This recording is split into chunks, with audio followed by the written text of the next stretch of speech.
Sara Ahmed, La promesa de la felicidad, una crítica cultural al imperativo de la alegría, de editorial Caja Negra. Para Audre Lorde, que tanto me enseñó acerca de todo. Presentación. El futuro es desilusión, por Nicolás Cuello. Existe un campo de experimentación teórico-reflexiva internacionalmente conocido como giro afectivo que, en el transcurso de las últimas 3 décadas, ha posicionado de manera creciente debates públicos en torno a la relevancia política de los afectos y las emociones. Este conjunto de exploraciones que se desplegó al interior tanto de la filosofía como de la sociología, pero que sería definitivamente potenciado por los múltiples aportes de las teorías de género y los estudios queer, posibilitó el análisis crítico de una dimensión de la vida social hasta el momento completamente relegada en la esfera de las políticas culturales. Me refiero al trabajo que muchas activistas y teóricas feministas realizaron al cuestionar la ficción política construida en torno al sujeto mujer como biológica y culturalmente más sensible, una característica impuesta que históricamente, en el marco de una distribución patriarcal entre razón y emoción, fundó las condiciones para su segregación de la política pública y la obliteración de su participación en la gestión cultural de lo social. Estos aportes incluyen, además, el trabajo en torno a las éticas del cuidado, encabezado por Carol Gilligan, que durante la década del 80 abrió profundos debates sobre el despliegue diferencial y los modos de corporización de la emotividad que realizan varones y mujeres. Pero también, avanzada dicha década, el aporte de los activismos y las teorías queer dará un nuevo contorno al mentado giro afectivo, que no solo buscará desmantelar las economías morales y los sistemas de inteligibilidad dicotómica entre las emociones, desordenando las jerarquías culturales que las organizan entre buenas y malas, productivas o improductivas, revolucionarias o conservadoras, sino también revisar la distinción previa entre mente y cuerpo o público y privado, por nombrar solo alguna de las direcciones en las que se orientaron estos trabajos críticos.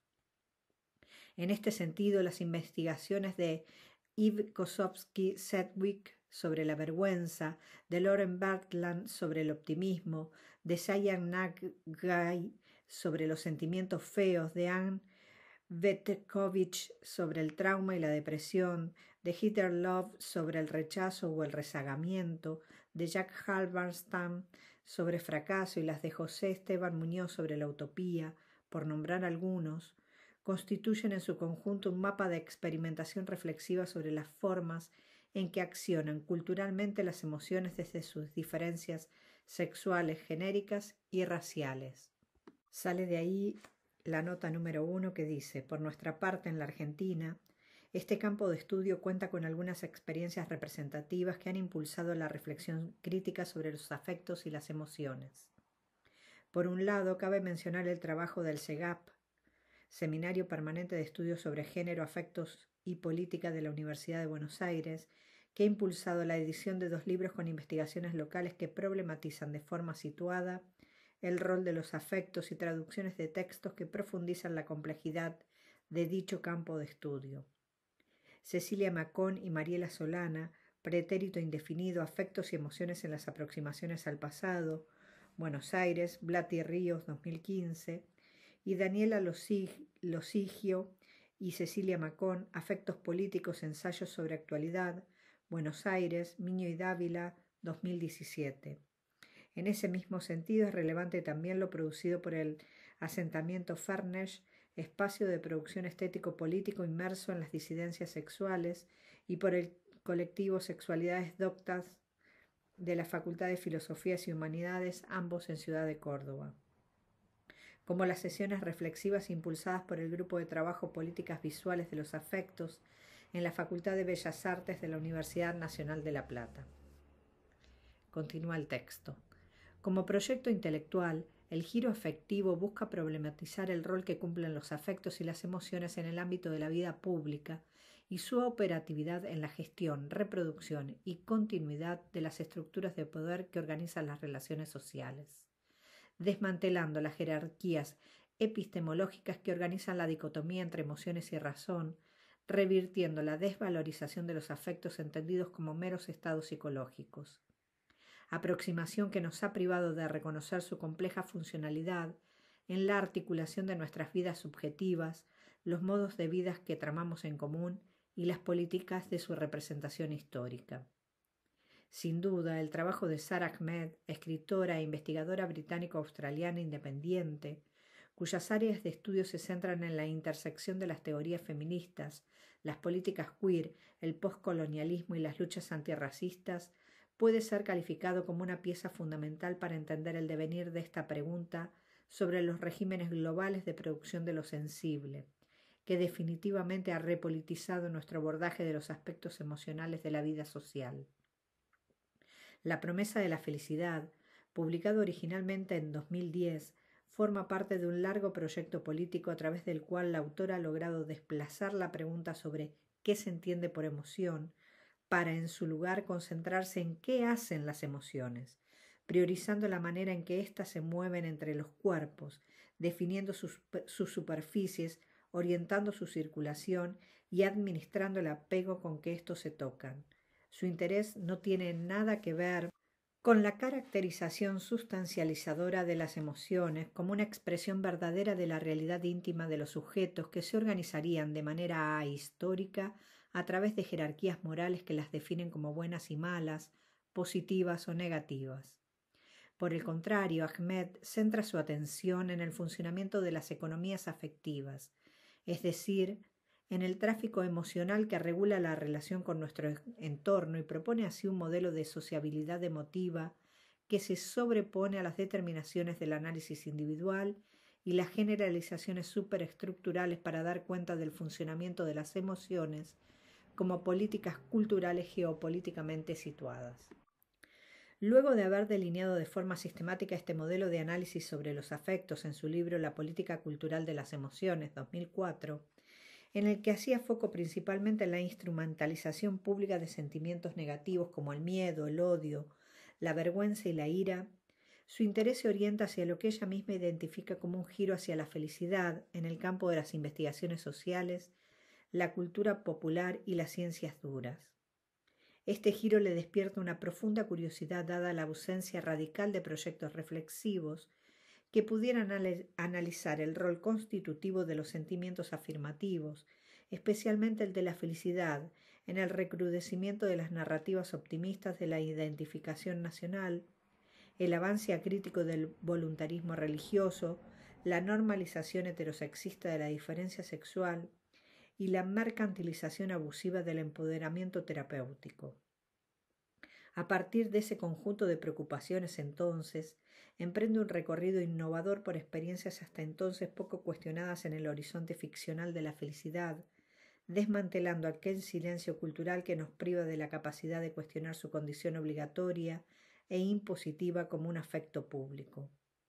Será a través del involucramiento emocional de figuras antagónicas como las feministas aguafiestas, los queer infelices, los inmigrantes melancólicos y los revolucionarios desilusionados, que dará cuenta tanto de la operatividad restrictiva de la felicidad como de las condiciones genealógicas que de manera instrumental la han posicionado como una emoción constitutiva para el ordenamiento represivo de lo normal.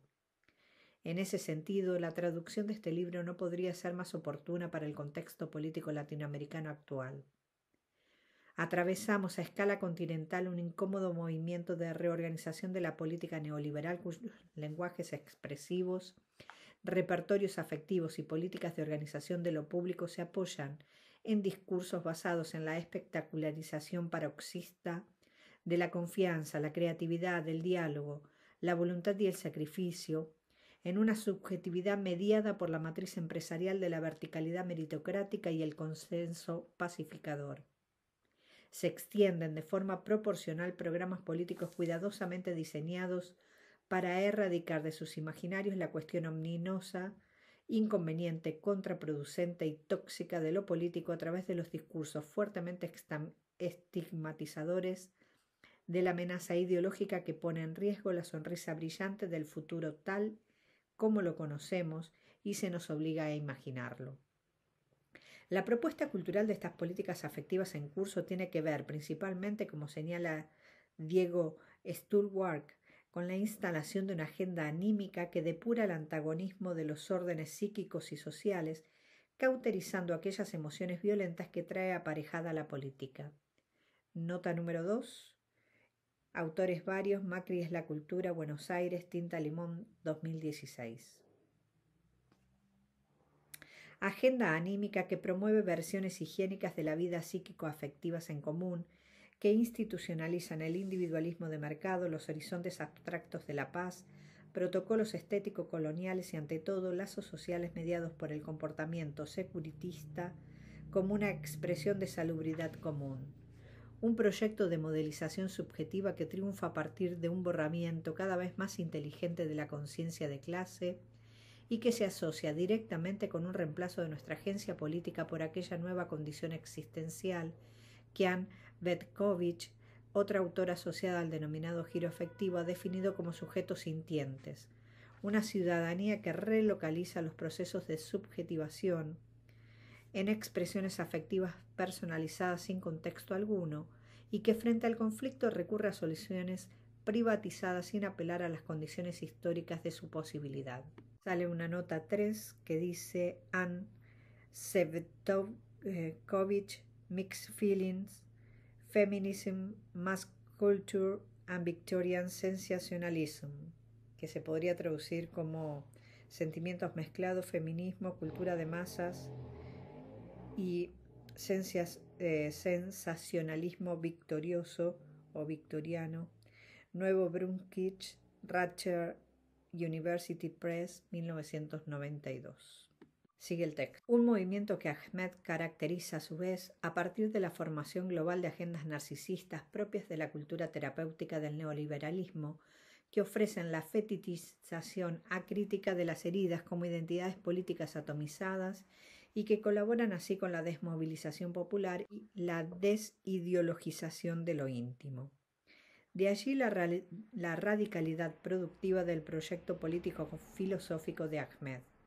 Al involucrarse con un afecto tan inmiscuido en la intimidad de lo social como lo es la felicidad, pone en evidencia un mecanismo fundamental a partir del cual el neoliberalismo, en cuanto forma de gobierno emocional, impone su orden a todos los aspectos de nuestra vida. Debido a su carácter aspiracional, la felicidad funciona de manera invisible como una guía orientativa de la experiencia de lo existente.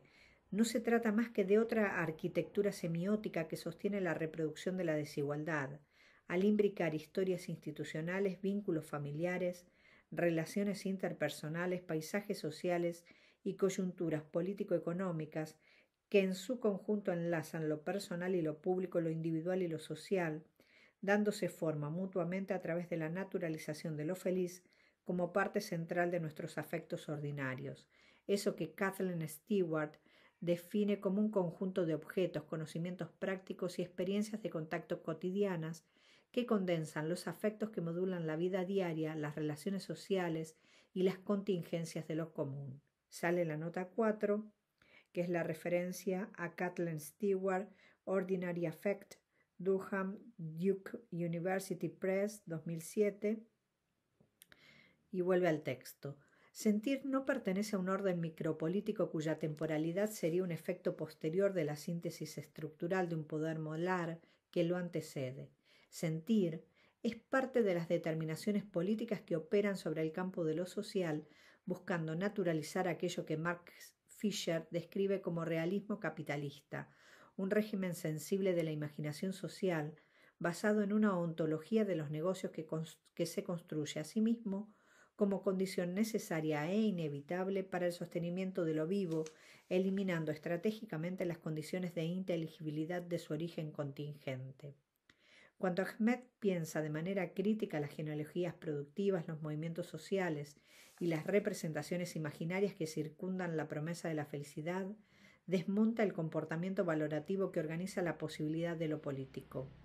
Al desordenar las jerarquías de significación de lo emocional, Ahmed se corre de la valoración limitante entre lo micro y lo macro como dimensiones de análisis y establece la necesidad de experimentar con nuevos guiones descriptivos del funcionamiento capitalista y con los repertorios de resistencia que se proponga interrumpir su continuidad. Una posibilidad atravesada por la capacidad plástica e indeterminada de los afectos que hace que puedan ser invocados por un amplio espectro de ideologías. Sale nota 5. Como señala Mariela Solana en Entre nostalgia y la esperanza, afectos, tiempo y política en estudios queer, en Daniela Losigio y Cecilia Macón, Afectos políticos, ensayos sobre actualidad, Buenos Aires, Miño y Dávila, editores, 2017. Lo cual nos desafía a investigar sus formas de circulación específicas, sus comportamientos erráticos, sus modos de aparición contradictoria y sus significados políticos en permanente disputa. Cuando hablamos de la extensión corporativa del individualismo radical por parte de las filosofías neoliberales del entusiasmo, nos referimos a aquellos aparatos teóricos que abogan por la vitalidad de un realismo práctico determinado por los ritmos de la oferta y la demanda, y que multiplican los artefactos sensibles que extienden el poder somnífero del voluntarismo mágico. Esa creencia dominante que David Smile describe como la religión no oficial de la sociedad capitalista contemporánea, que nos hace creer que la posibilidad de ser lo que se quiera está en poder de cada individuo.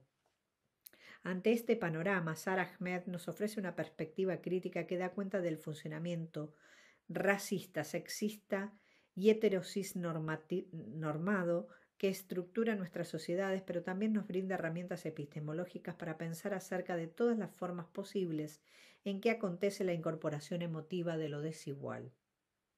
Es a través de la colectivización de estas cartografías corporales del malestar que accedemos a tomar conciencia de la complejidad de los modos en que se estructura el deseo humano, lo que ordena el sentido de nuestras vidas, la manera en que forjamos un lazo social, nos organizamos colectivamente en torno a él y ponemos en circulación imágenes precisas de quienes protagonizarán su futuro y en qué condiciones.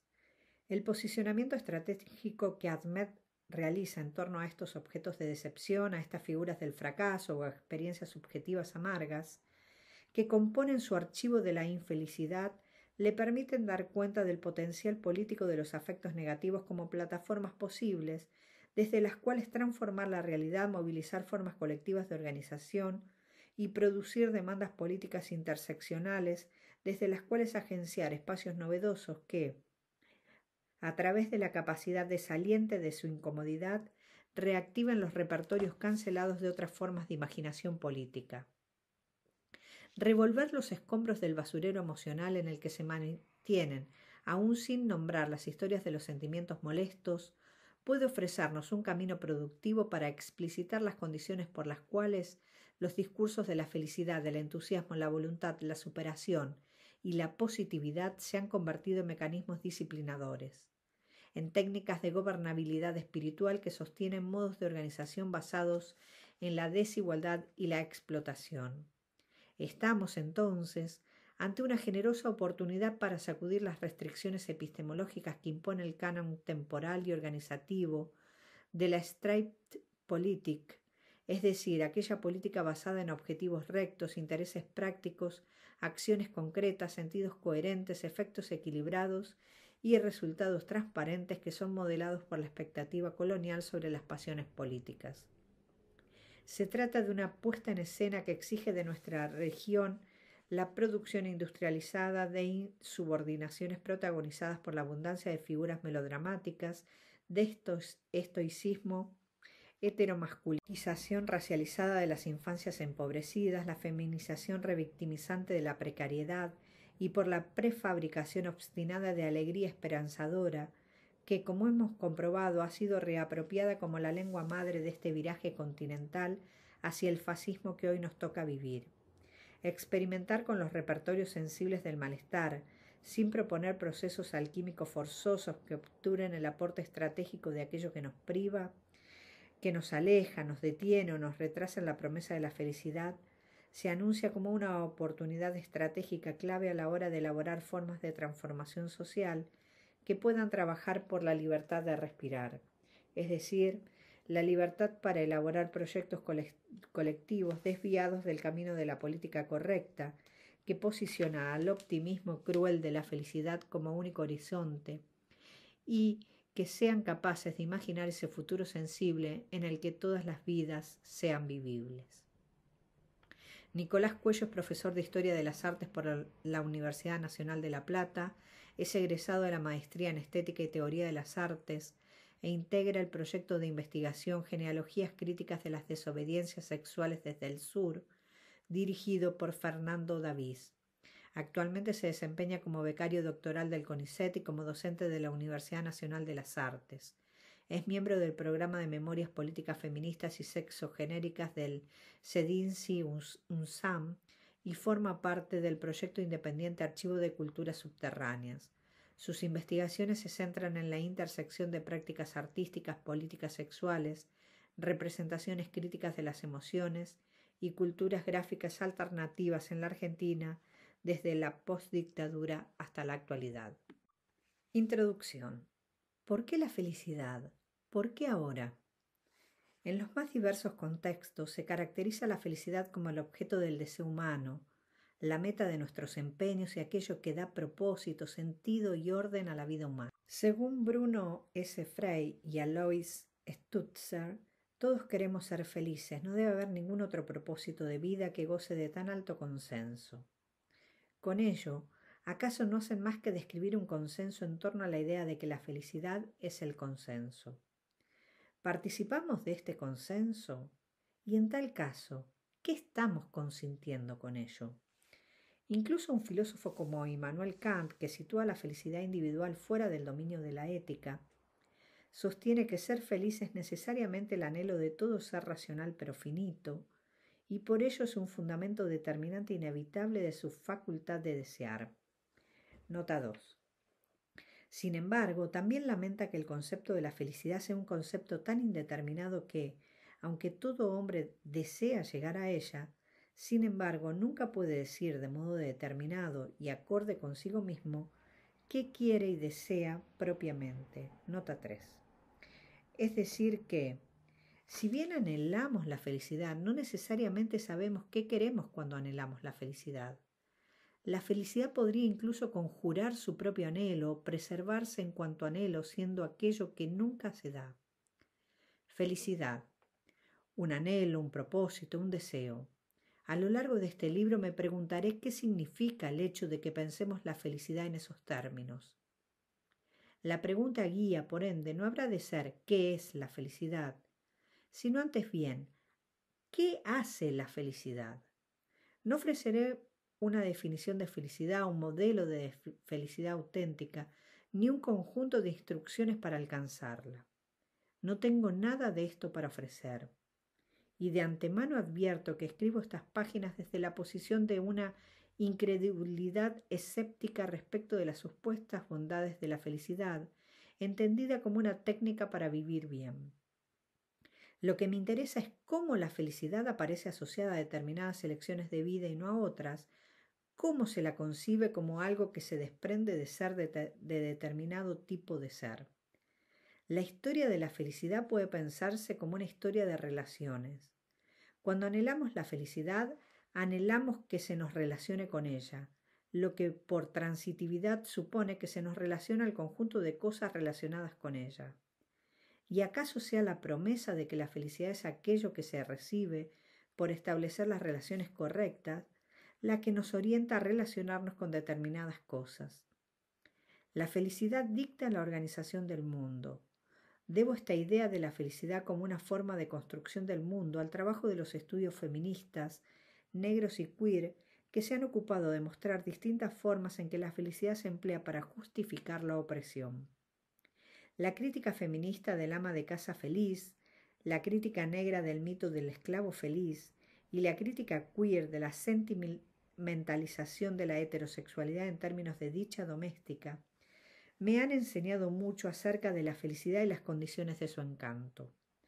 En torno a cada una de estas críticas se nuclean extensas tradiciones de activismo político y práctica intelectual, dedicadas a exponer los desafortunados efectos de la felicidad y a enseñar de qué manera se ha utilizado a la felicidad para redefinir ciertas normas sociales como bienes sociales.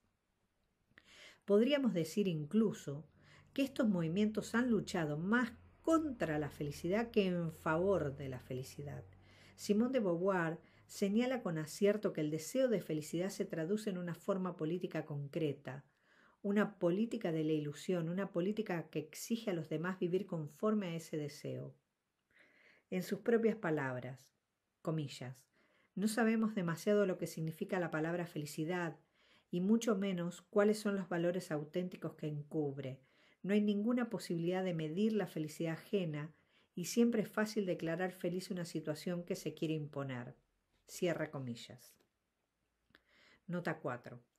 Retomo estas críticas de la felicidad para hacerme algunas preguntas acerca del anhelo de felicidad. Necesitamos volver a ver estas críticas en este momento para dar respuesta al mundo de este momento. ¿Por qué la felicidad? ¿Por qué en este momento? Ocurre que nuestro momento podría ser descrito como el de un giro hacia la felicidad, y en parte este libro ha sido escrito como respuesta a dicho giro. El giro hacia la felicidad. ¿Qué quiero decir con giro hacia la felicidad? Es innegable que en los últimos años se han publicado numerosos libros sobre la ciencia y la economía de la felicidad. Nota 5. El éxito de las culturas terapéuticas y de los discursos de autoayuda también lo han hecho suyo. Existen hoy incontables volúmenes y cursos que nos enseñan a ser felices, echando mano a una gran variedad de saberes entre los que se cuentan la psicología positiva y diversas lecturas, a menudo orientalistas, de determinadas tradiciones orientales, sobre todo el budismo. Nota 6. Incluso se ha vuelto común hablar de la industria de la felicidad.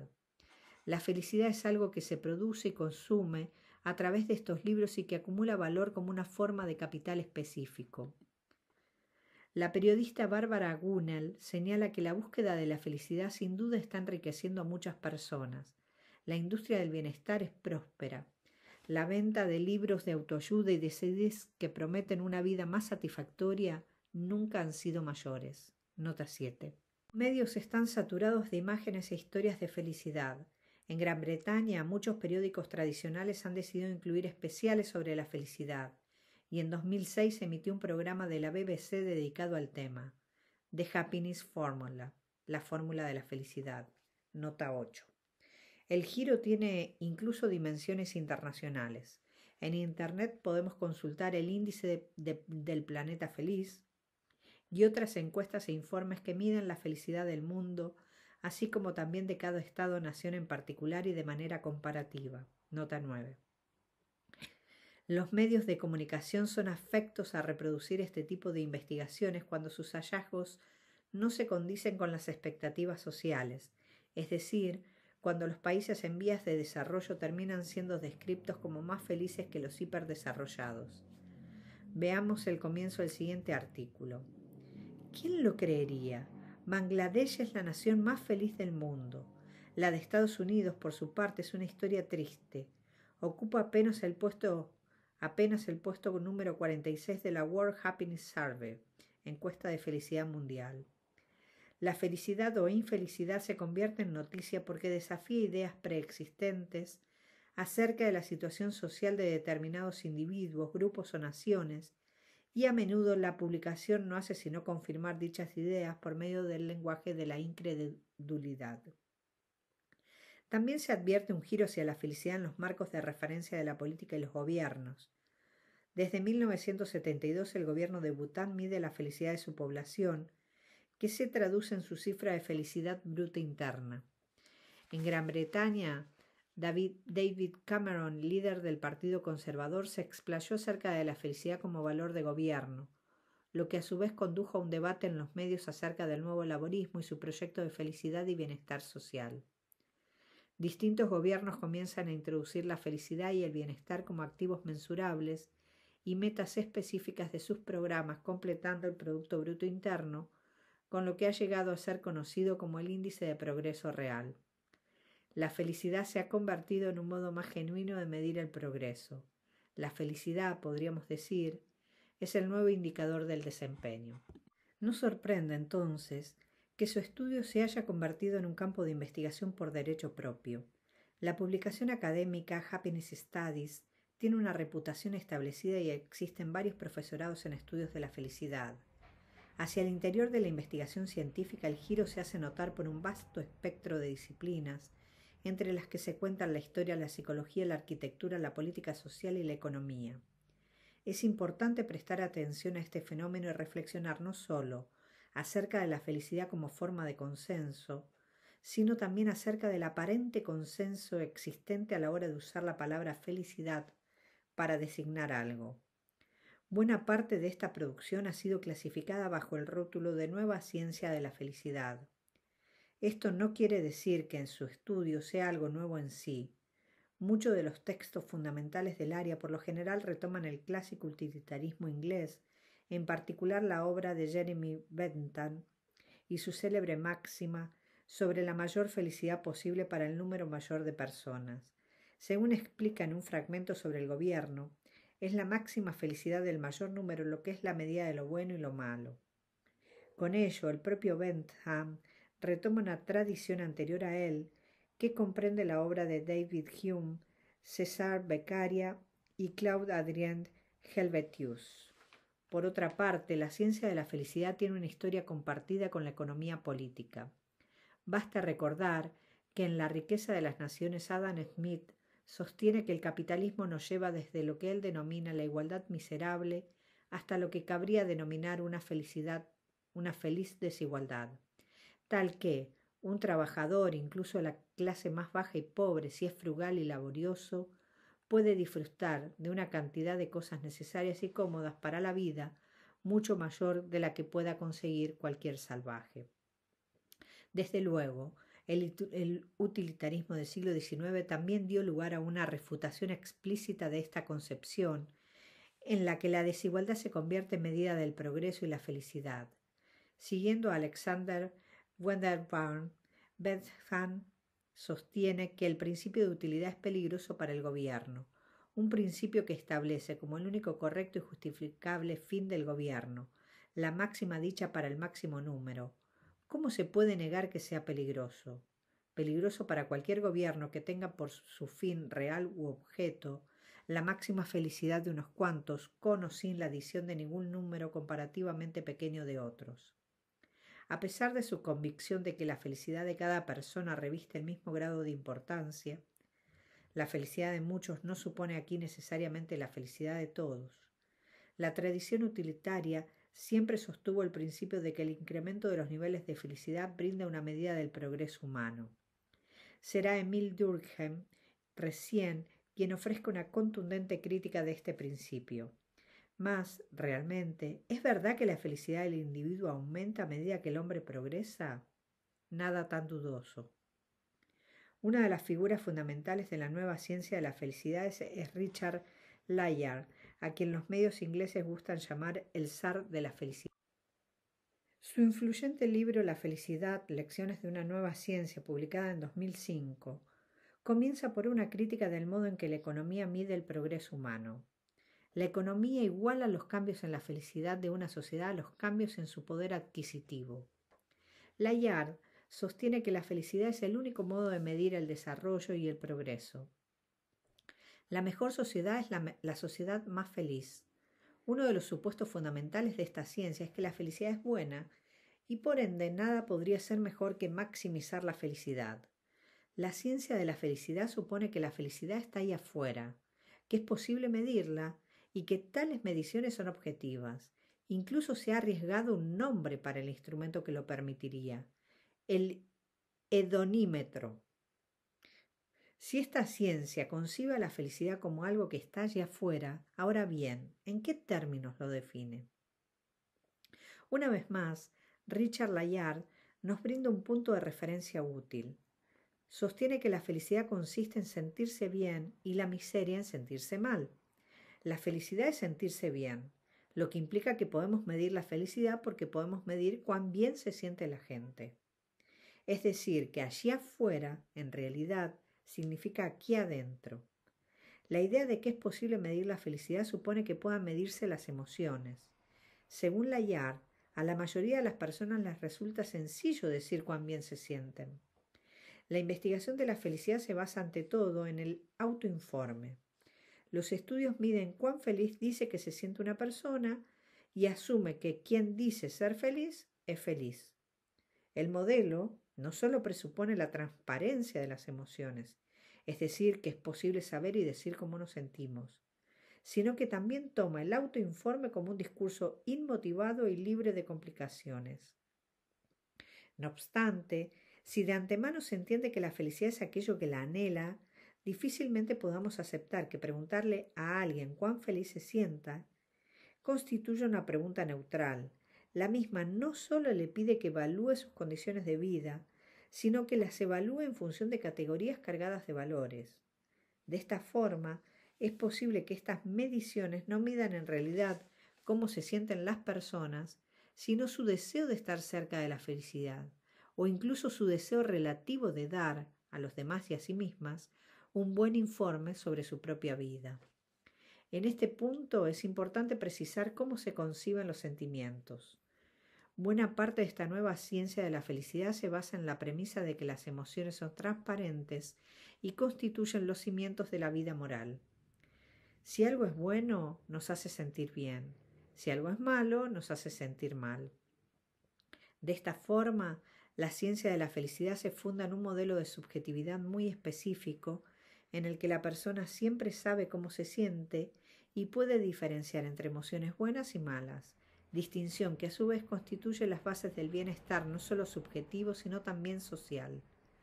Los estudios culturales y el psicoanálisis podrían hacer aportes muy interesantes a este debate, en la medida en que ofrecen teorías de la emoción que, lejos de fundarse en un sujeto totalmente presente ante sí, lo piensan como una instancia que no siempre sabe qué siente.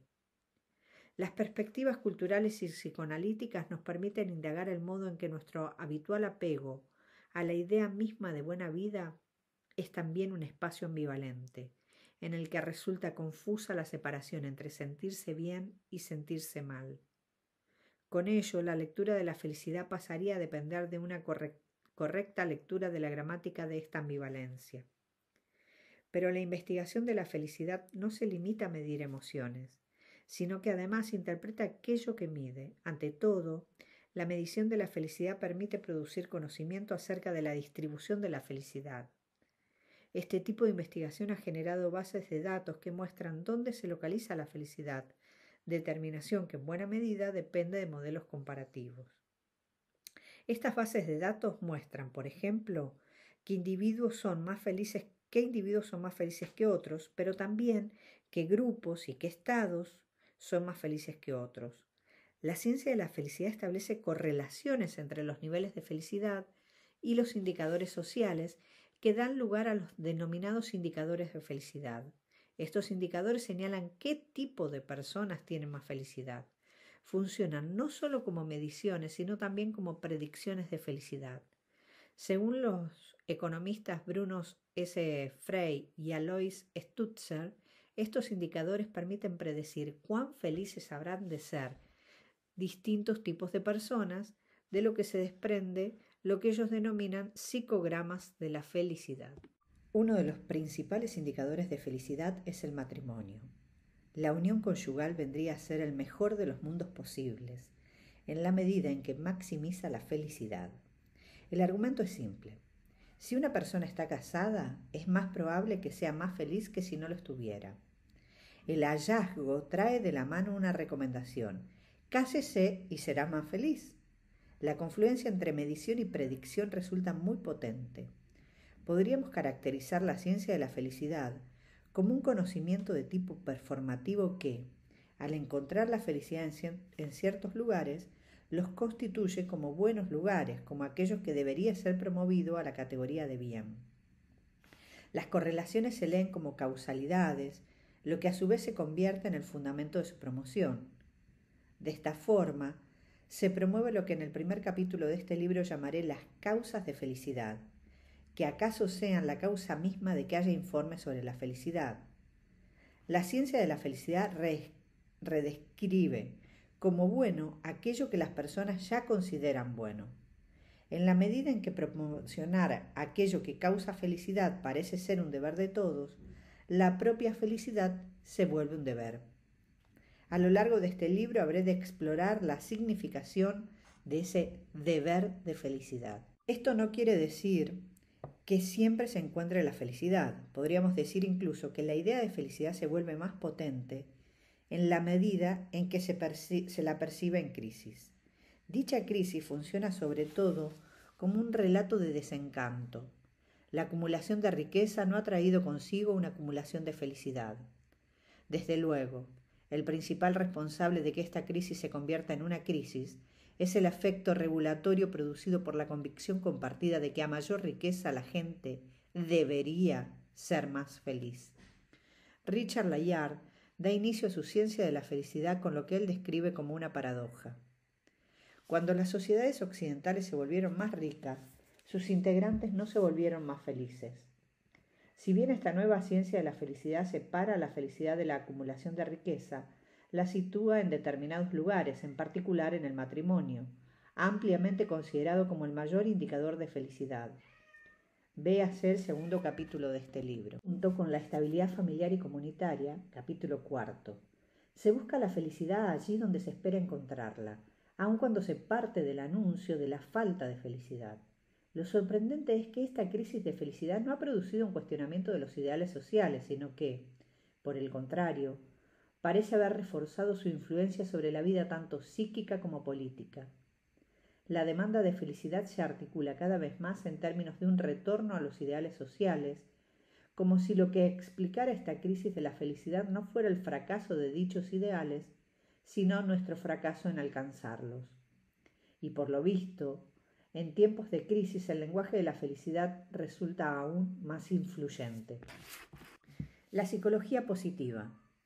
Dado que esta nueva ciencia se basa ante todo en el autoinforme, implica una importante dimensión psicológica y también dentro de la propia psicología se advierte un giro hacia la felicidad. Mayormente adopta el nombre de psicología positiva, rama que parte de una crítica interna de la propia disciplina. Willard Hill sostiene que la mayoría del trabajo de la psicología sobre las emociones ha estado dedicada a la ansiedad, a la depresión y otros estados negativos.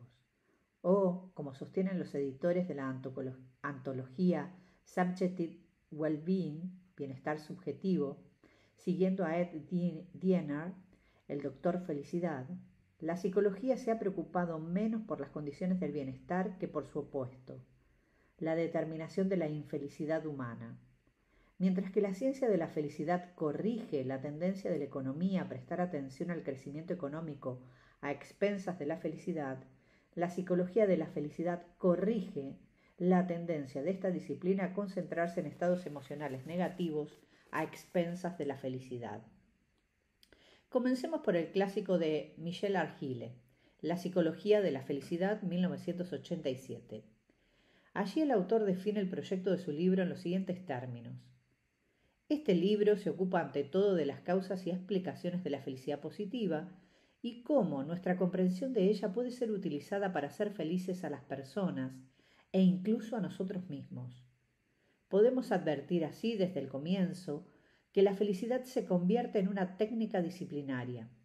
La psicología positiva procura entender la felicidad positiva por medio de la explicación de sus causas, pero también pretende emplear este conocimiento para crear felicidad.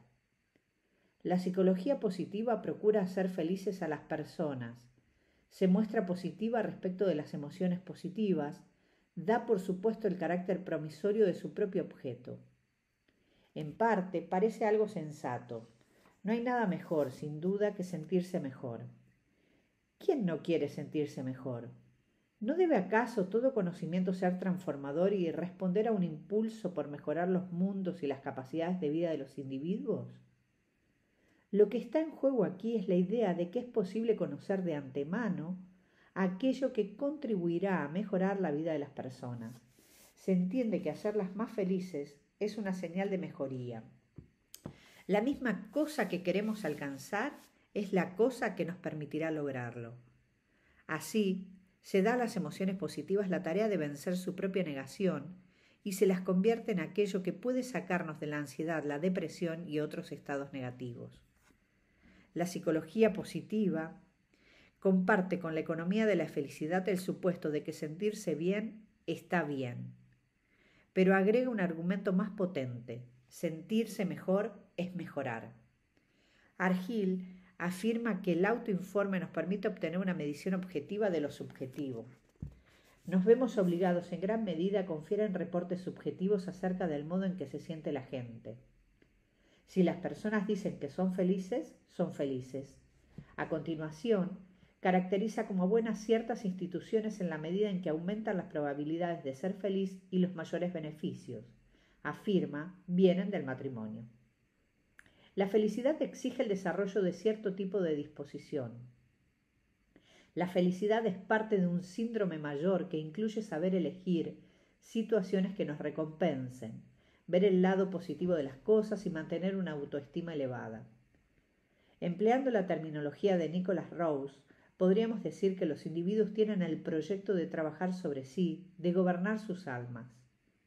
Estos proyectos son descritos como distintas formas de mejoría y comprenden técnicas de inducción del buen humor que es posible convertir en hábito para obtener resultados más duraderos.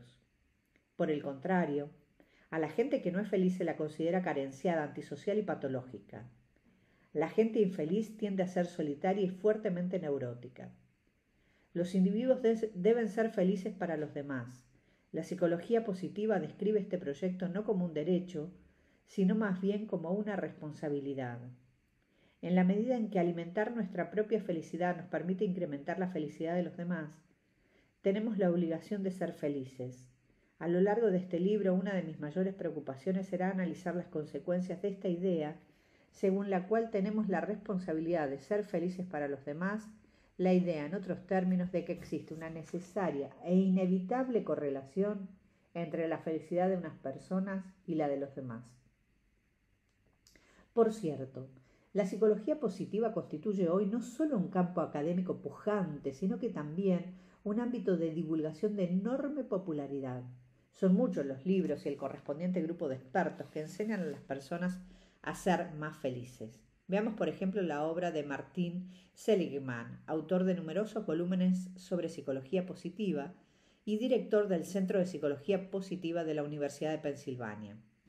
Al igual que Argyll, Seligman comienza por esbozar una crítica a la psicología anterior que ha priorizado el alivio de los estados, que hacen que la vida resulte espantosa, relegando el desarrollo de los estados que hacen que valga la pena vivir.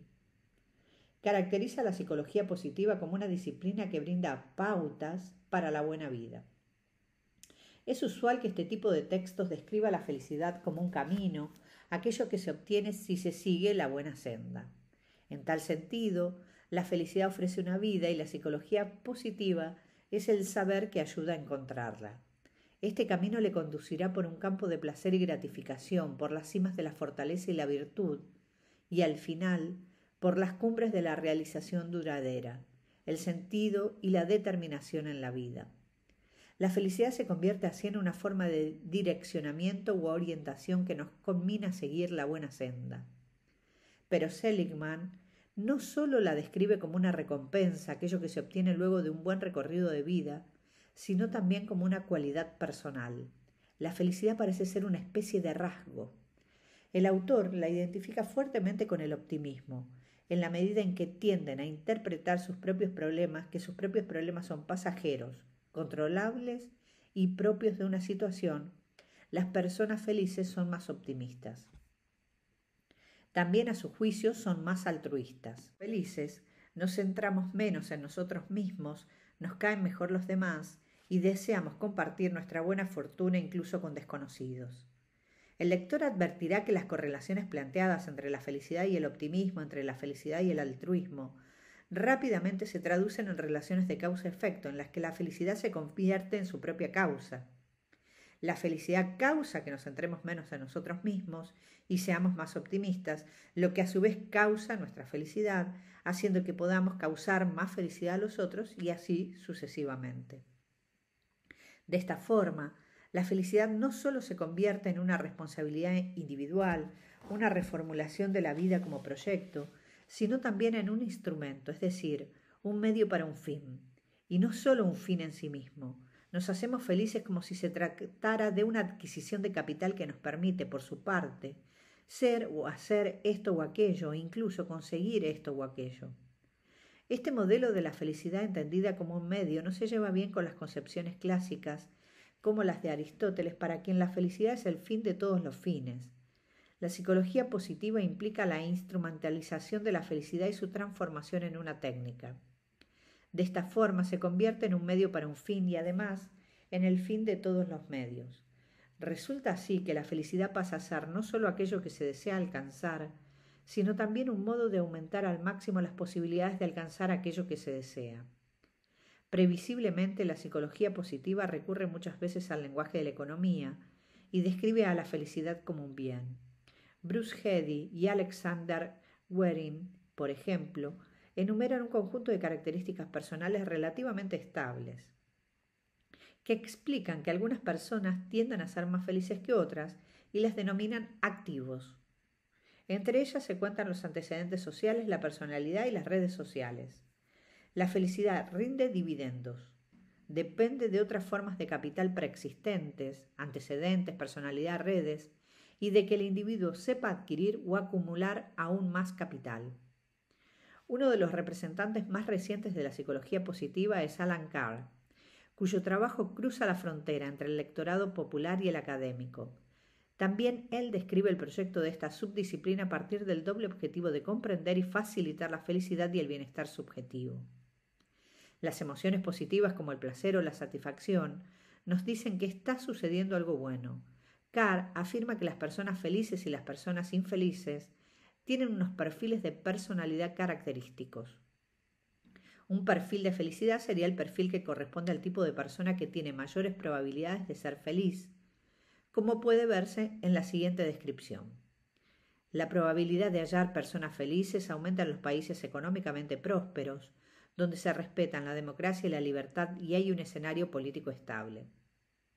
Es más probable encontrar personas felices en los grupos mayoritarios que entre las minorías y más habitual en la cima de la escala social que en la base.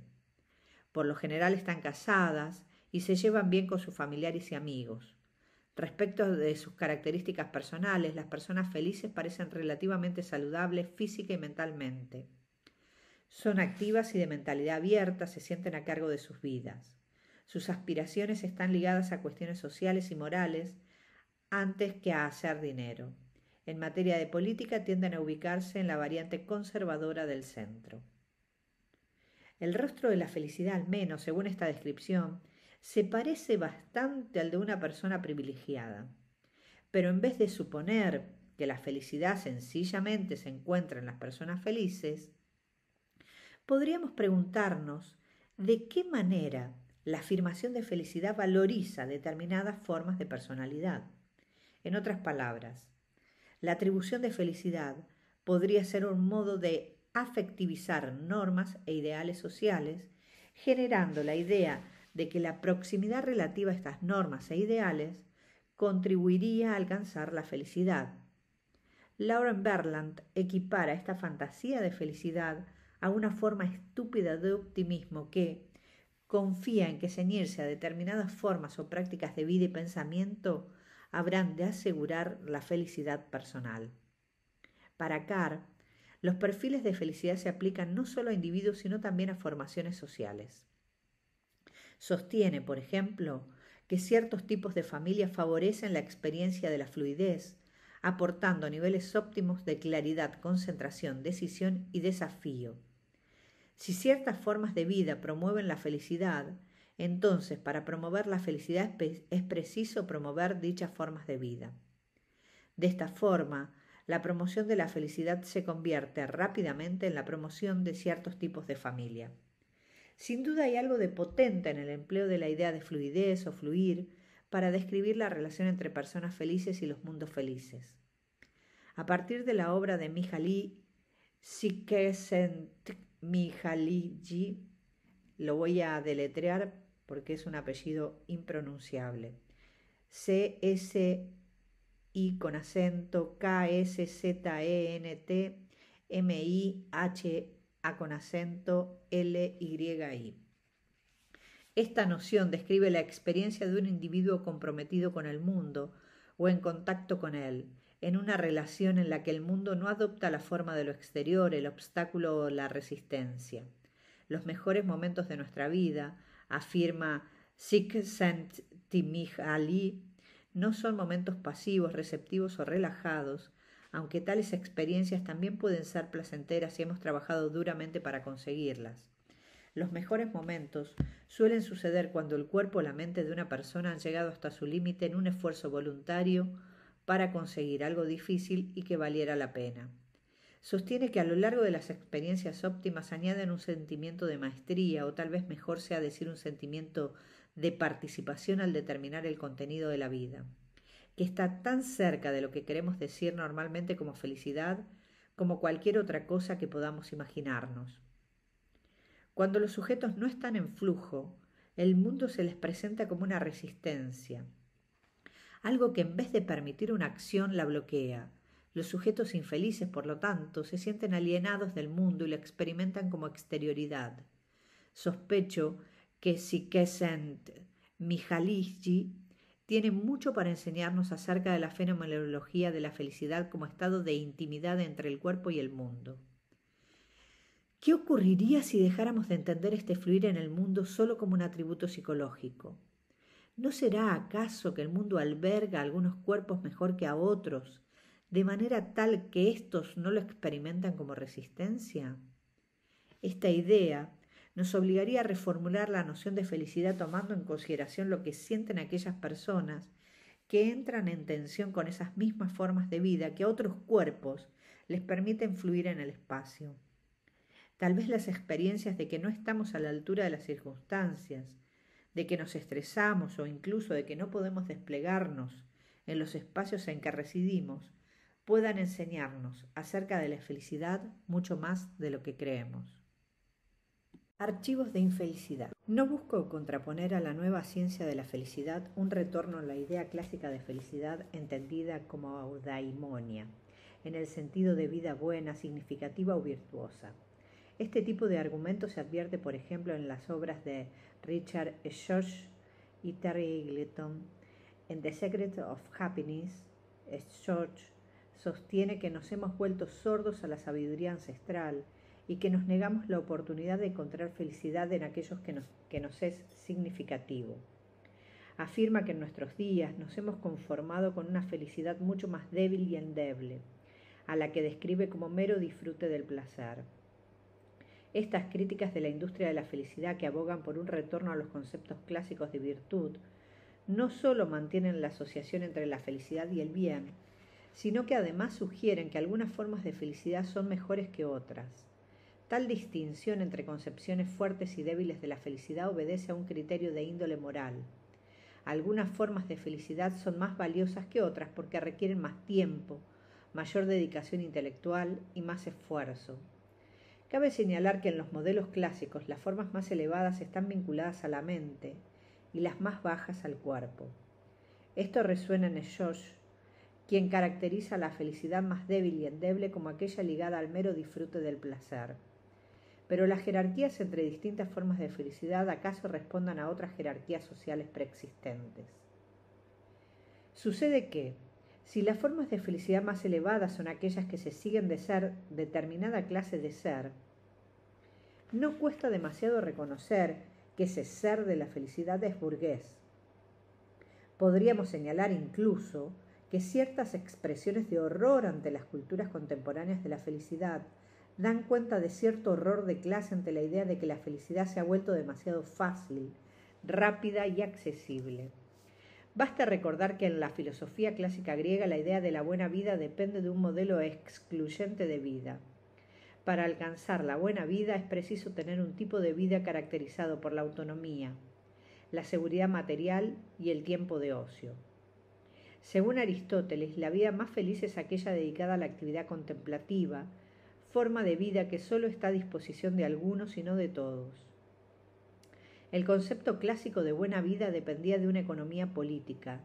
Algunas personas tenían que trabajar para asegurar que otras dispusieran del tiempo libre para procurarse una buena vida, el tiempo necesario, por así decirlo, para florecer. Incluso podría afirmarse que dicha economía política era condición necesaria y no accidental de la existencia de la posibilidad de llevar una vida virtuosa. Por consiguiente, en la medida en que se desprenden de determinadas ideas acerca de quién es digno y tiene la capacidad de ser feliz de la manera correcta, estas nociones de felicidad traen aparejadas distinciones morales y sociales. Sospecho que el apego a la idea de felicidad como objeto perdido constituye una manifestación no sólo del duelo, sino también de la angustia que produce la idea de que la felicidad pueda tocarle a las personas equivocadas e incluso de un deseo de que esta felicidad retorne al seno de la gente correcta, por ejemplo, aquella que dispone del tiempo y los privilegios necesarios para practicar la filosofía. Pensar la felicidad como una forma de construcción del mundo supone preguntarse de qué manera la felicidad hace que éste se organice, por así decirlo, en torno a la gente correcta. No es un accidente que los filósofos tiendan a encontrar la felicidad en la vida filosófica o que los pensadores la descubran en el trabajo del pensamiento. El lugar en el que hallamos la felicidad nos permite descubrir no sólo dónde está el valor, sino también qué consideramos valioso. Así, además de ser aquello que valoramos, la felicidad pasa a ser también lo que permite que los demás valores adquieran su valor. En la medida en que se la supone un bien evidente en sí mismo, se convierte a su vez en una evidencia del bien. Este libro suspende la creencia generalizada de la felicidad como algo bueno. Esta puesta entre paréntesis nos permite preguntarnos no sólo qué hace que la felicidad sea buena, sino también de qué manera ésta participa del proceso de hacer que otras cosas sean buenas. Si bien me interesaría poner en duda algunos de los modelos de bienestar que plantea la ciencia de la felicidad, mantendré de momento el supuesto de que la felicidad implica sentirse bien. Esto no supone reducir la felicidad a los sentimientos positivos. La asociación entre felicidad y los sentimientos recién aparece en la modernidad, como nos muestra Darin Mahon en su monumental Historia de la felicidad. Pero a tal punto la hemos heredado hoy, nos resulta difícil pensar la felicidad sin pensar en sentirse bien. Mi objetivo es analizar de qué manera los sentimientos hacen que algunas cosas sean buenas y otras no. Por ende, en la medida en que se piensa la felicidad en estos términos, el presente libro se sitúa dentro del ámbito de los estudios culturales feministas sobre la emoción y el afecto. Sin embargo, a diferencia de lo que ocurre en la mayoría de esta producción fundada en el análisis de ciertas formas específicas de malestar o sentimientos negativos, la vergüenza, el odio, el miedo, el desagrado, la ira y demás, propongo partir de un lugar distinto, el bienestar. Si bien con ello no doy por sentada la distinción entre buenos y malos sentimientos, que según habremos de ver no se sostiene. A partir de los argumentos planteados en mi libro anterior, La política cultural de las emociones, en las páginas siguientes procederé a analizar de qué manera se atribuyen sentimientos a los objetos de forma tal que algunas cosas, y no otras, se convierten en causa de felicidad o infelicidad. Los sentimientos no son algo que sencillamente resida en los sujetos y se mueva desde estos hacia los objetos. Los sentimientos son el modo en que los objetos crean impresiones en los espacios de vida compartidos. Retomando el abordaje que esbocé en Queer Phenomenology, me interesa explorar aquí de qué manera nos vemos direccionados por la promesa de la felicidad, entendiendo por ello la promesa de que si seguimos tal o cual camino, habremos de ser felices. Dicha promesa es responsable de la proximidad de ciertos objetos y afecta el modo en que el mundo se organiza a nuestro alrededor. Con el propósito de analizar los mecanismos por medio de los cuales la felicidad hace que ciertas cosas sean buenas, me dedicaré a rastrear la palabra felicidad e indagar qué historias evocan sus sucesivos desplazamientos. Seguiré su derrotero por todas partes. Intentaré advertir qué se propone, a dónde va, con quién o qué se asocia. Dado que sigo la palabra felicidad, voy donde ella va. Por ende, no voy por donde la palabra felicidad no va. El gran riesgo de este método es que podría darle a la palabra felicidad tanto poder que me impidiese cuestionar el poder de la felicidad. Mi método tiene en efecto esta limitación. Dado que mi propósito es describir el tipo de mundo que se organiza en función del horizonte de la felicidad, no exploro aquellos que podrían configurarse bajo otros horizontes. A mi juicio, el hincapié en la felicidad como objetivo de la existencia humana es tan generalizado que se vuelve preciso preguntarnos qué oculta ese objetivo. También necesitaremos, desde luego, de la aparición de otras formas de escritura crítica y creativa que ofrezcan minuciosas descripciones de los tipos de mundo que podrían organizarse con un horizonte de experiencia distinto de la felicidad.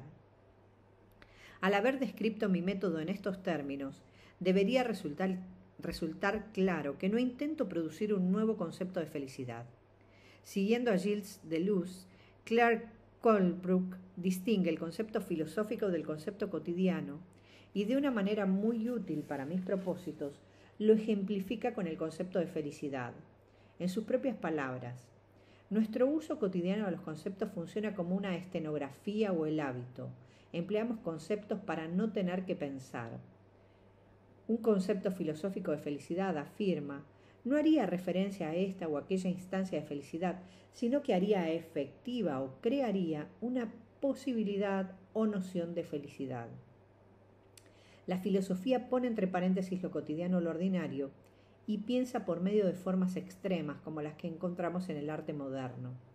Por el contrario, este libro explora los hábitos de felicidad cotidianos y considera de qué manera estos hábitos suponen modos de pensar el mundo que moldean el modo en que ese mundo se organiza. Me interesa prestar atención al modo en que la felicidad se habla, se vive y se practica. Para mí, la felicidad es aquello que hace. Esto no significa que ponga entre paréntesis a la filosofía. Después de todo, podría describirse la historia de esta disciplina como una historia de la felicidad. Incluso podría caracterizarse a la felicidad como la única teología filosófica que no ha sido puesta en duda dentro de la filosofía. François Julien sostiene que la sumisión de la filosofía a la idea de que la felicidad es el propósito de la existencia humana es el punto en el que aquella deja de ser inventiva. Yo sintetizaría el estatus de la felicidad dentro de la filosofía de la siguiente manera. La felicidad es aquello que queremos, sea esto lo que sea. Los desacuerdos parecen limitarse al contenido de ese esto, y acaso sea dicha situación lo que le permite a la felicidad mantener su posición dentro de la filosofía como referente del deseo humano. En este libro pienso a la filosofía no sólo como un corpus de textos que se describen a sí mismos como herederos de la filosofía y participan de las distintas historias de esta disciplina, sino también como un archivo de la felicidad, un conjunto de ideas, pensamientos, relatos, imágenes e impresiones acerca de la naturaleza de la felicidad. Esta aparece dentro de la filosofía ética y política, ramas de la filosofía que aspiran a describir la buena vida, y aparece también en la filosofía de la mente. En este libro prestaré particular atención a la explicación empirista de las pasiones que ofrece John Locke. Hablar de la filosofía como un archivo de la felicidad no supone decir que la felicidad puede encontrarse en la filosofía o que esta temática agote el proyecto de la disciplina como su único horizonte de pensamiento. Tampoco equivale a decir que toda filosofía se funda en la convicción de que la felicidad es necesariamente buena. Algunos filósofos se oponen a esta convicción. Existe toda una contratradición que tiene mucho para enseñarnos acerca de la felicidad, ya sea de la mano del oscuro pesimismo de autores como Arthur Schopenhauer o posturas formalistas como las de Immanuel Kant, según el cual debemos mostrarnos moralmente indiferente a ello. Otros filósofos, por su parte, escriben contra una determinada tradición de la felicidad, el utilitarismo, por ejemplo, y depositan su esperanza no en la infelicidad o la indiferencia hacia la felicidad, sino en modos distintos de pensar la felicidad. Podríamos pensar aquí en la felicidad del ultrahombre nietzscheano, que este filósofo contrapone a la felicidad de los ciervos. Y si consideramos al psicoanálisis freudiano y lacaniano como parte de la filosofía, o lo leemos como un psicoanálisis de la felicidad del sujeto filósofo, tendremos mucho más para aprender acerca del vacío que se esconde detrás de la promesa de felicidad, ese vacío que asedia al sujeto en el carácter insidioso de su propio deseo. Leer acerca de los hábitos de la felicidad supone entonces leer también filosofía. ¿Cómo leo filosofía? Podríamos comparar mi método con el de Darin McHome, en Una historia de la felicidad, libro que nos da mucha tela para cortar. El autor comienza haciéndose una pregunta: ¿cómo escribir la historia de algo tan esquivo, tan intangible, de esta cosa que no es una cosa, esta esperanza, este anhelo, este sueño? Es una buena pregunta, pero también podríamos preguntarnos qué significa pensar que la felicidad tiene una historia. ¿Cómo o por qué tendríamos que escribir una historia semejante? ¿Quiénes o qué cosas forman parte de esta historia? La historia de la felicidad de McHome parte de la premisa de que pensar la felicidad supone analizar de qué manera distintas ideas de felicidad han sido conceptualizadas a través del tiempo. El autor la denomina una historia intelectual. Resulta útil señalar que Darin McHome se describe partidario del pluralismo metodológico y sugiere que su historia no es más que una de las tantas posibles de la felicidad. Hay infinitas historias de la felicidad por escribir. Da a entender que esas historias podrían contarse desde puntos de vista más específicos y que serían historias no solo de las luchas y propósitos de los campesinos, los esclavos y los apóstatas mencionados por Freud, sino también de las mujeres a comienzos de la modernidad y de los aristócratas al final de la misma, de la burguesía del siglo XIX y de los trabajadores del siglo XX, de los conservadores y de los radicales, de los consumidores y de los cruzados, de los inmigrantes y de los nativos, de los gentiles y de los judíos. Esta cita nos permite suponer que las luchas de estos grupos desplegarían distintas historias de felicidad. El presente libro no viene a suplementar la historia de McHome, aportándole un punto de vista específico como si se tratara de una historia particular dentro de una historia general.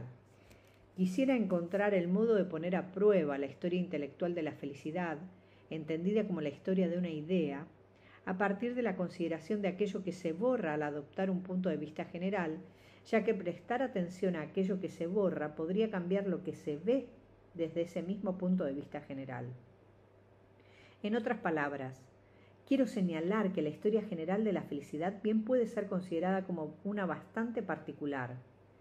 Adviértase el modo en que las mujeres aparecen, o no, en la historia intelectual de McHome. En el índice encontramos una sola referencia a las mujeres, que a su vez resulta ser una referencia al libro de la sujeción de las mujeres de Joan Stuart Mill. Incluso la propia categoría de mujeres nos devuelve a una genealogía masculina, a la idea de la filosofía como un legado del hombre blanco europeo. Tratar a la felicidad como una historia intelectual supone así mostrarse indiferente al peso de las diferencias dentro de dicha historia, que problematizan su coherencia misma. En buena parte de la literatura filosófica, como así también en los estudios sobre la felicidad, lo impensado continúa siendo la infelicidad. Este olvido puede explicarse en parte debido a la supuesta transparencia del la suposición de que la felicidad es sencillamente no ser feliz, y que se define por la mera falta de felicidad entendida como ausencia de su presencia. Aquí me propongo construir una historia de la infelicidad. La historia de la palabra infeliz podría decirnos algo acerca de la infelicidad de la historia de la felicidad. En sus usos más tempranos, infeliz significaba que causa infortunio o problemas. Solo más tarde llegó a significar miserable en distintas circunstancias o mentalmente desgraciado. La palabra desgraciado también tiene una genealogía interesante que proviene de desgracia y hace referencia a una persona extranjera, exiliada o desterrada. La persona caída en desgracia no solo se define como aquella que ha sido expulsada de su país natal, sino también la que ha caído en un profundo estado de aflicción, pena, infortunio o pobreza. Una persona miserable, infeliz o desafortunada, un ser pobre o desventurado, e incluso una persona infame, patética y despreciable.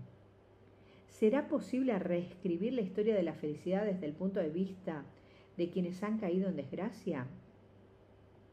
Al oír las voces de las personas caracterizadas en esos términos, ¿acaso lleguemos a descubrir que esa desgracia no les pertenece?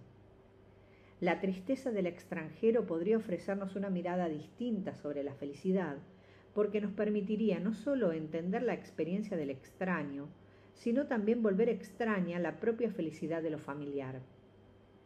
De esta forma, intento ofrecer una historia de la felicidad alternativa que no solo parte de una lectura distinta de su historia intelectual, sino que además toma en cuenta personas que se han visto desterradas de ella o que solo han ingresado en ella como alborotadoras, inconformistas o aguafiestas. En el primer capítulo me valdré de la historia intelectual de la felicidad para mostrar de qué manera se atribuye felicidad a ciertos objetos. Con ello no me propongo brindar una presentación de las distintas filosofías de la felicidad, sino elaborar mi propia explicación de cómo la felicidad hace que algunas cosas, y no otras, parezcan llenas de promesas. Lo que a continuación denomino archivos de la infelicidad proviene de las historias del feminismo, capítulo 2, la teoría queer, capítulo 3, y la militancia antirracista, capítulo 4, como así también de distintas formas de compromiso políticos socialistas y revolucionarias, capítulo 5. De estos capítulos, los 3 primeros se organizan en torno al tropo de la negatividad que presentan determinadas figuras políticas: feministas aguafiestas, queers infelices e inmigrantes melancólicos. Cada una de estas figuras tiene su propia historia política, inconclusa, fragmentaria y compartida. La figura de la mujer negra enojada, por ejemplo, puede aparecer y aparece tanto en el capítulo sobre las feministas aguafiestas como en el que dedico a los inmigrantes melancólicos. Desde luego, al organizar un libro en torno a figuras se corre el riesgo de creer que la inteligibilidad de dichas figuras bastará para preservar la coherencia de sus historias. El capítulo 5, por su parte, se construye de manera distinta. Parte de la pregunta acerca del futuro y analiza la importancia de lo que denomino distopías de felicidad para imaginar futuros alternativos. Podría haberle dado por título la figura del furioso revolucionario, pero no lo hice. Esa figura parece demasiado cargada y por ende tiene muy poco que decir. Denomino archivos de la infelicidad a aquellos con los que trabajo en estos 4 capítulos. No se trata solo de que en ellos sea posible encontrar la infelicidad. Antes bien, estos archivos se conforman a través de la circulación de objetos culturales que articulan la infelicidad con la historia de la felicidad. Un archivo de la infelicidad es un archivo que se constituye en la lucha contra la felicidad. De hecho, el legado de aquellos autores que han desafiado el propio atractivo de la felicidad es considerable, y sin embargo casi nunca o rara vez se lo cita en la literatura acerca de la felicidad. Creo que estos archivos vienen no solo a suplementar a la filosofía y su archivo de la felicidad, sino a ponerlos en crisis. Mi propósito es tirar del hilo de la infelicidad como si fuese destejiendo la felicidad y de las hebras de sus reclamos. Desde ya, todo esto implicó también que debiera encontrar mis propias elecciones, que incluyera ciertas cosas y excluyera otras. Así, a partir de los archivos de la infelicidad heredados, he ensamblado mis propios archivos. En el capítulo sobre las feministas aguafiestas, casi todos los libros que cito son libros que conocí a fines de los 80 en cursos de literatura femenina y que me han acompañado a lo largo de toda mi carrera. En parte porque me mostraron con gran contundencia la tristeza implícita en el reconocimiento del género como pérdida. Otros los leí en tiempos más recientes y lograron movilizarme, permitiéndome entender que la felicidad y la infelicidad eran capaces de producir cosas. Un buen ejemplo de ello es El Pozo de la Soledad, novela que ya abordara en Queer Phenomenology, donde analicé el modo en que este texto tematiza la heterosexualidad como una forma de felicidad irreflexiva. Hay otros libros que llegaron a mis manos durante el proceso de escritura de este y que enriquecieron mi perspectiva acerca de lo que estaba intentando pensar. Así ocurrió, por ejemplo, con la obra de Andrea Levy, que impactó mucho la precisión con la que se describe la sacudida que todos experimentamos al volvernos conscientes del racismo. Y con Annie on My Mind, de Nancy Garden, que constituye una demostración del modo en que los padres expresan su temor a la infelicidad como respuesta al hecho de tener un hijo queer. Por obra de la casualidad, o así me pareció en ese momento, leí esta novela en 2006 durante un vuelo a Vancouver, donde iba a presentar mi primer artículo sobre esta investigación acerca de la felicidad. También influyeron en mi deseo de escribir acerca de la felicidad algunas experiencias personales como lectora y espectadora. Ver en el cine Quiero ser como Beckham, Ben It Like Benham, fue una de esas experiencias que determinaron que escribiera este libro. Fue la feliz imagen de reconciliación que se ofrece al final de esta película lo que atrapó mi atención. Otros ejemplos los encontré hablando con distintas personas tanto en eventos formales como seminarios y congresos, así también en situaciones informales. Luego de que diera una conferencia en Kent, alguien me sugirió que leyera Nuestra hermana Aguafiestas. En el capítulo 5 analizo la novela de Joy Makers. Tuve la suerte de que me la hiciera llegar su autor, James Gunn, quien en 2007 se encontraba entre el público de la Universidad de Kansas, ante el cual leí un artículo sobre la felicidad. Su libro me llevó a releer Un mundo feliz y tomar en consideración su demanda política del derecho a ser infeliz. La generosidad de los extraños está detrás de muchos de estos encuentros. Por supuesto, no podría ofrecer aquí la historia del hallazgo de cada uno de estos objetos, pero el modo en que ensamblamos y reunimos las cosas importa. Nuestros archivos se conforman a partir de encuentros y adoptan la forma de una huella anémica de los lugares en los que hemos estado. Cada escritor es primero un lector y por ello también importa lo que leemos. Me considero principalmente una lectora de teoría feminista, queer y antirracista. Esos libros conforman el horizonte político e intelectual de este libro. Los describiría como mis libros de filosofía, en el sentido de que son los que me han ayudado a pensar el modo en que la felicidad participa de la creación de la forma social. Pero mi archivo no solo comprende libros y películas. Si uno va detrás de la palabra felicidad, hay que estar dispuesto a terminar en cualquier parte. Mi archivo es también mi mundo de vida, es mi pasado y mi presente, en los que la palabra felicidad resuena de manera muy potente. Uno de los actos de habla que siempre me ha fascinado es: lo único que quiero es que seas feliz. Recuerdo haberlo oído muchas veces a lo largo de mi infancia y adolescencia. Escribir este libro me dio la oportunidad de reflexionar un poco más acerca de qué significa expresar que lo único que se quiere es la felicidad del otro. Pero este es tan solo un acto de habla relacionado con la felicidad. Hay tantos. Entre otros que saldrían al encuentro del lector a lo largo de este libro se encuentran: si te hace feliz, me hace feliz. No puedo soportar que no seas feliz.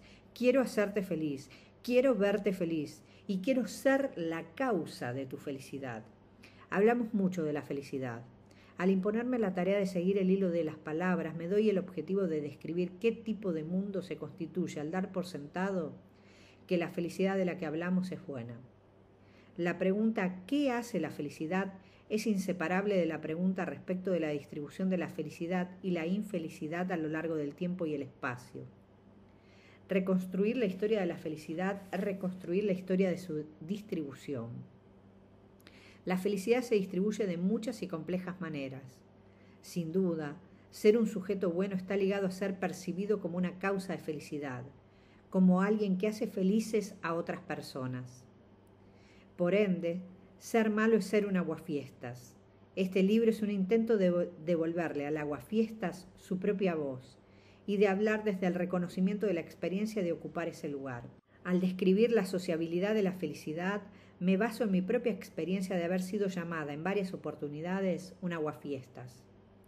Muchas de las conversaciones que he tenido acerca de este trabajo de investigación han consistido en intercambios de historias entre aguafiestas.